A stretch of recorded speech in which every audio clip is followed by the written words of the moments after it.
ఒక చిన్న గ్రామంలో రామయ్య అనే భక్తుడు ఉండేవాడు. అతను చాలా మంచి మనసున్నవాడు.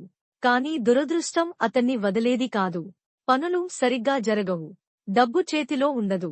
మనసులో ఎప్పుడూ భయం, టెన్షన్. అతనికి ఒకే ఓదార్పు, గ్రామంలోని చిన్న శివాలయం. ప్రతి ఉదయం రామయ్య అక్కడికి వెళ్లి సరళంగా ఒకే మాట చెప్పేవాడు: శివయ్య, నాకు దారి చూపించు.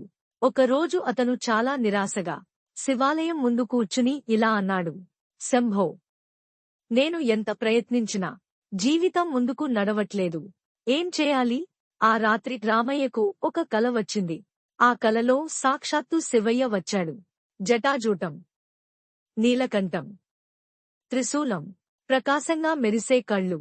శివుడు ప్రేమగా అన్నాడు: రామయ్య, నువ్వు నన్ను రోజూ పిలుస్తున్నావు. నీ శ్రద్ధ నన్ను చేరింది. రేపు ఉదయం కోయిల్ దగ్గర ఉన్న రాయిని ఎత్తు. నీ దారి అక్కడే మొదలవుతుంది. కల ముగిసింది.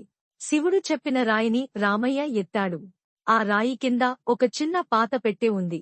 అందులో కొద్దిపాటి బంగారం, పాతకాలం నాటి దేవాలయ పత్రాలు మరియు ఒక చిన్న సందేశం. దీన్ని గ్రామం కోసం వినియోగించు. రామయ్య ఆశ్చర్యపోయాడు.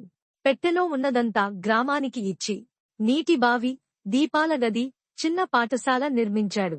గ్రామం మొత్తం రామయ్యను గౌరవంగా చూసింది. అతని జీవితం మారిపోయింది. ప్రేమ, గౌరవం, శాంతితో నిండిపోయింది. అతను శివాలయానికి వెళ్లి కళ్లలో నీళ్లతో అన్నాడు: ఓం నమః శివాయ.